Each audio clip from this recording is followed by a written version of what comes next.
Hi, I'm Tim. Welcome to Watch You Want. Thanks for logging on. Today, we're going to talk about why James Bond might be the best watch salesman who's ever lived.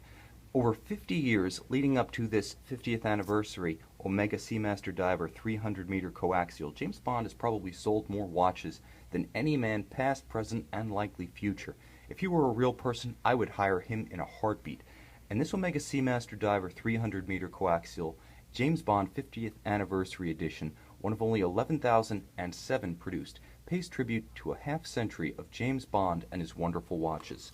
Now, we're going to put it on the wrist, we're going to unpack the special edition features, and just talk about the general horological qualities of this Omega Seamaster Diver as a luxury watch. On the wrist, you could see it cuts a low profile. Now, a big part of that is due to the movement. Based on the ETA 2892A2, the Omega caliber 2507 nod wink wink is a very, very thin 3.6 millimeter thick piece that is far thinner by about 2 millimeters than the rival Rolex 3135, and the result is a very flat, tightly conforming case. Used very close to the wrist, easily fits under a dress cuff. You can see I am wearing a long sleeve today, and this would have no trouble flowing up and over this Omega Seamaster.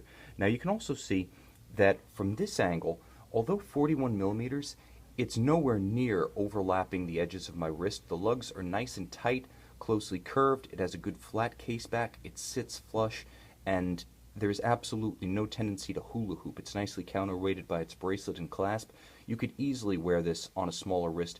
Mine being 6 1/3 inches, 16 centimeters in circumference, I would say you could size down at least half an inch, maybe more, and still wear this watch comfortably. It would look good and it would feel good. I want to call out the bracelet before I get to the other features of the case, the bezel, and the dial, because I've long said that the 5-link on the original Bond Seamaster is one of the best ever. Very supple, very sturdy. I've owned mine since 2002, and it's developed no play, no stretch. It's no worse for wear than the day I got it.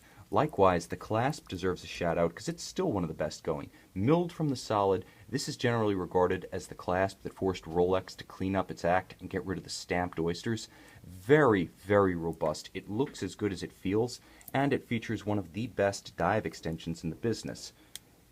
Now you can see this fold out, which is CNC milled, is incredibly well made. It feels very solid, it holds up. Like the rest of the watch, designed to last a lifetime, it'll easily slip over a diver's suit, but if you're not the type to take the plunge, it also works well in cold weather. Now, all through college, I had one of these and I wore it over thick winter coats, so if you live in cold climes where you're often wearing a thick coat or a thick sweater sleeve, just deploy this, and without bringing a jeweler or a tool into the equation, you can just slip it on, wear it normally. Like the rest of the watch, it just feels like $1 million, and it closes with a satisfying snick.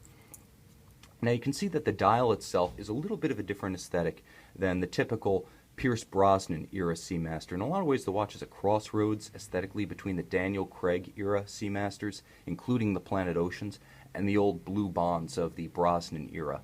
And that starts with the bezel. The bezel is all ceramic, a modern material, nearly scratch-proof. It's about as hard as sapphire, so for practical purposes, if you're not going to scratch or chip your sapphire, you're not going to scratch or chip this bezel insert. It really keeps the watch looking fresh and new, and I can say that's one of my few complaints about mine from the early 2000s. Just the bezel does scratch, it does age, it does show the signs of the slings and arrows of everyday watch wear. Not this one. Also nice is the fact that you get this subtle nod to the James Bond connection, 50. On the calibration scale, this watch doesn't scream co-branding. Rather, it's subtle. It's a nod and a wink, low profile like a secret agent. I guess a secret agent other than James Bond, because everyone seems to know who he is before he arrives. But the bottom line is, the watch isn't overtly a Bond watch. It's an Omega Seamaster first and foremost. And the combination of the red, the white metal, the white accents, and the black is just universally sporty, Bond connections notwithstanding. Moving inward, there's a gorgeous lacquered black dial that is gloss, and it features a very subtle, diagonal, recurring 007 motif with the 007 logo, and then the Walther PPK integrated with the 7. You know the look, you've seen it on a million movie posters. And I don't know if you can see it in the video here. I can't quite see the reflection myself through the iPhone, but you can definitely see it in the high-resolution photos on our website, Watch You Want. Take a look at those if you're considering this watch. Again, this is the kind of thing that's subtle. It doesn't play even from half an arm's length. It's the kind of thing you have to get up and close and personal to see, Once again, it doesn't spoil the versatility of this watch or its qualities as a timepiece in its own right. It doesn't scream James Bond. Like a tuxedo, it's subtle but powerful, and it's the details that count.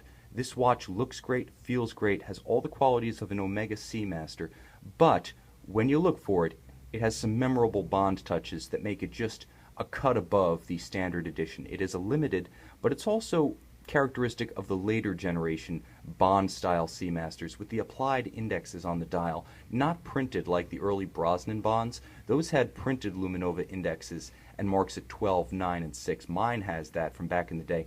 Mine also has, I would say, a rather pedestrian date disc. This one has beautiful silvered, almost chromed numerals that really stand out. They have depth and texture to them, and it's a super premium look that the older Seamasters don't have. Those are good watches.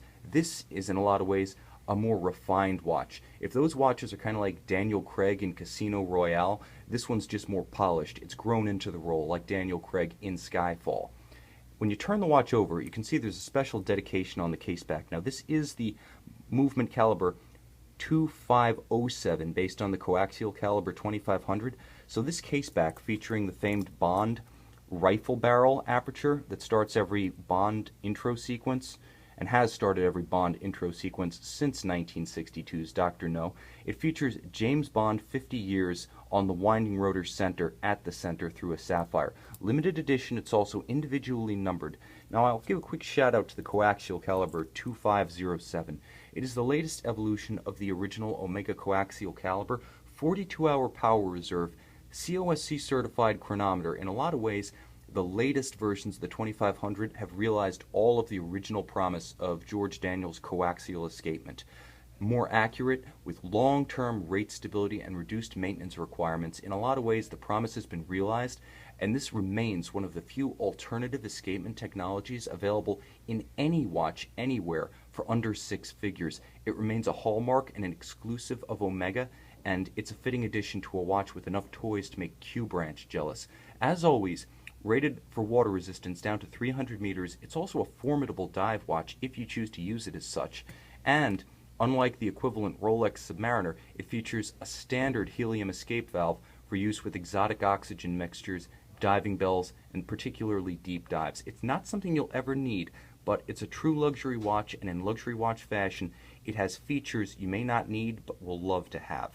This Omega Seamaster Diver 300-meter coaxial James Bond 50th Anniversary Edition is available from Watch You Want with all original Omega boxes, papers, accessories, and James Bond memorabilia.